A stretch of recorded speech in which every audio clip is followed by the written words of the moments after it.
Fala galera, tudo tranquilo? Aqui vamos dar sequência ao nosso estudo sobre o processo de globalização, mas a gente vai falar sobre os principais envolvidos, né, no processo.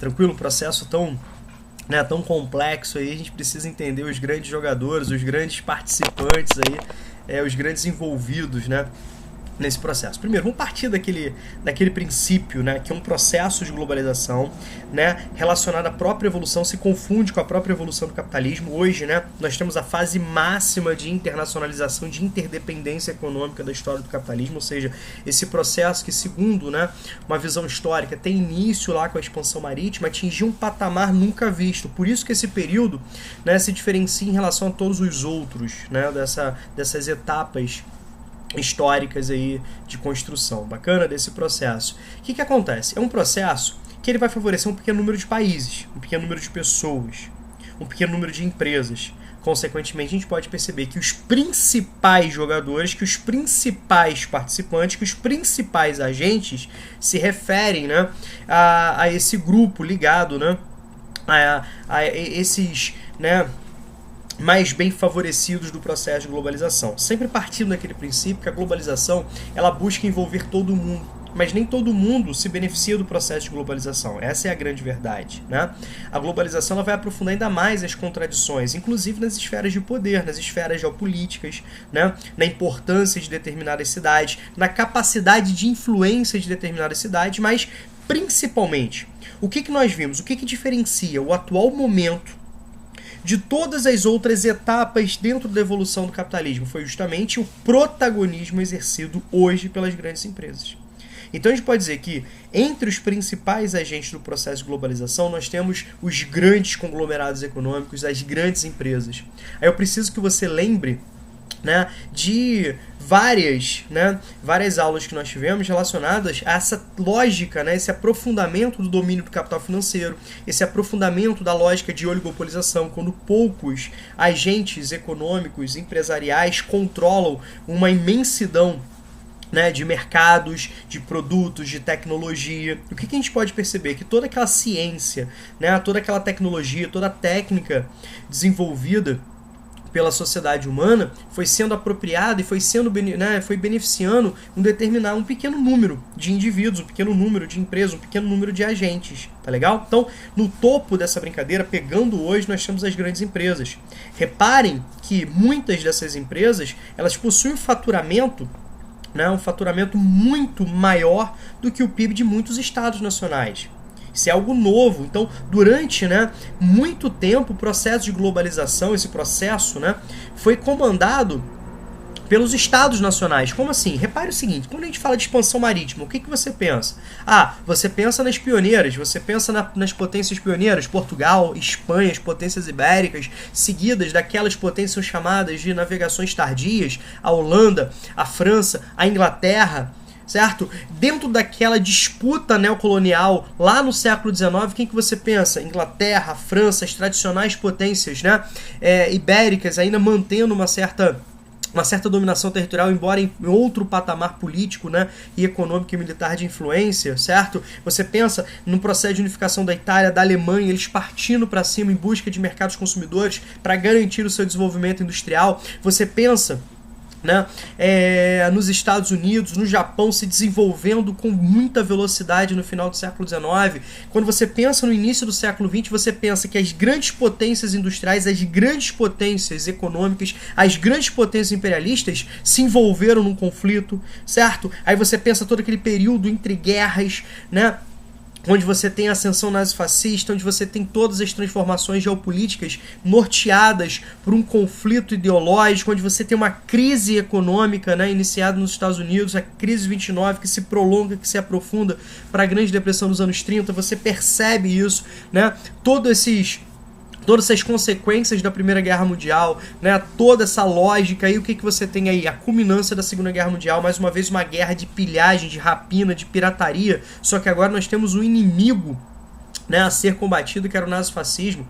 Isso justifica, né, uma aliança temporária entre a União Soviética, entre os comunistas e, né, os socialistas e a ala capitalista, certo? A importância dos soviéticos na vitória na Segunda Guerra Mundial, ocupando Berlim, né, primeiramente, certo? Essa arrumação tinha um prazo de validade, tanto é que após, né, já no imediato Segunda Guerra Mundial, nós já temos um conflito, né, porque as duas superpotências do pós-Segunda Guerra Mundial, Estados Unidos e União Soviética, já olhavam o mundo com olhos antagônicos, com propostas diferentes, certo? Caracterizando aquela bipolaridade geopolítica que marcou aquele contexto de Guerra Fria, certinho? Então a gente precisa entender que durante muito tempo os estados eles eram protagonistas do processo. Tá legal? O que começa a acontecer? Os estados permanecem extremamente importantes, mas as empresas ganham patamares muito fortes. A gente pode entender também que essas empresas passam a fazer parte de uma forma muito mais efetiva, muito mais inteligente em termos empresariais dos aparatos públicos, como por exemplo, elegendo, né, representantes, favorecendo que o empresariado assuma de uma forma direta os rumos políticos e, consequentemente, a legislação, as leis, os processos, né, passam a beneficiar um pequeno número de empresas. A gente pode perceber isso. Tá legal? Consequentemente, essas grandes empresas elas começam a ter vantagens competitivas, vantagens que vão permiti-las ampliar ainda mais seu foco, né, aproveitando o desenvolvimento tecnológico e inclusive institutos públicos como as universidades e ganhando, né, cada vez mais corpo. Ao mesmo tempo, os países passam a alimentar as suas empresas para disputarem o cenário internacional.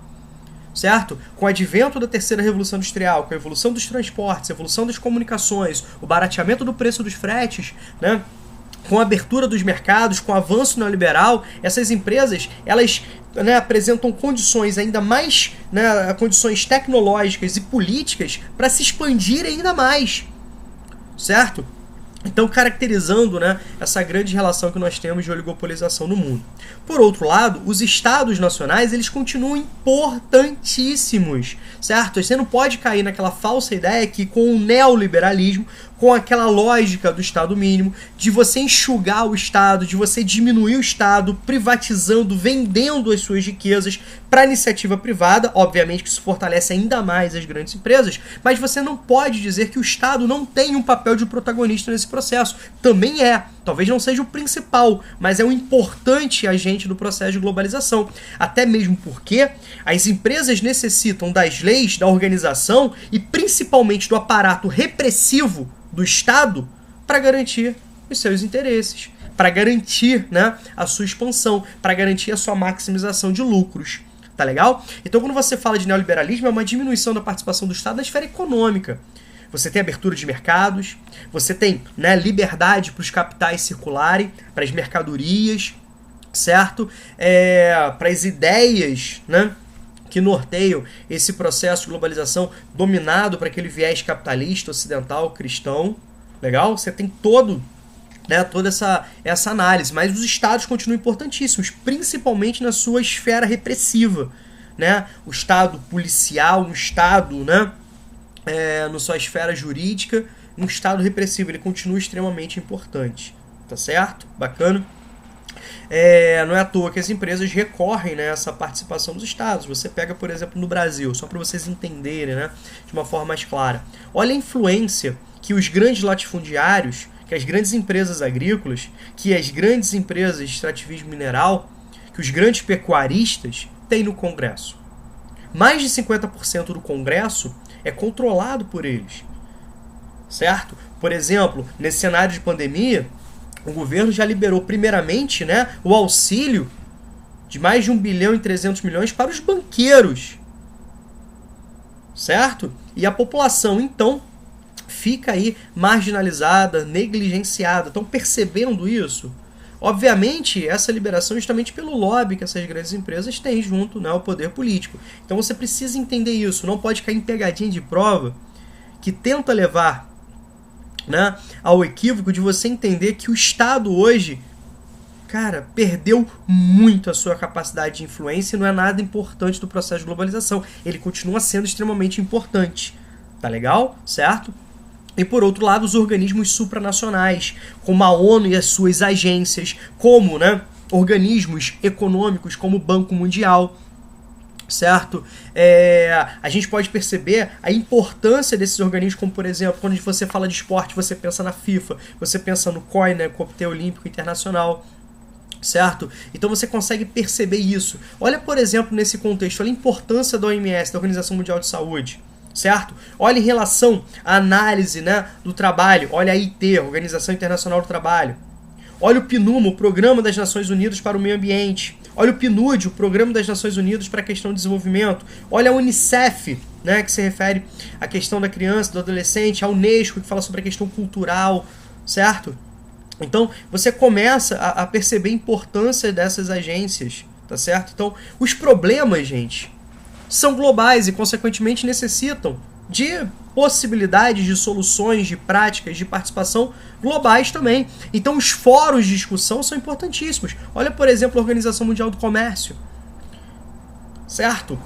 Essa multipolaridade que nós vivemos, né, no aspecto geopolítico, econômico e tal, é assim, deixa claro, é o reflexo, né, da importância desse debate. Quando você fala, por exemplo, de impactos ambientais, você pensa lá em aquecimento global. Cara, não importa se um país apenas fizer o seu papel.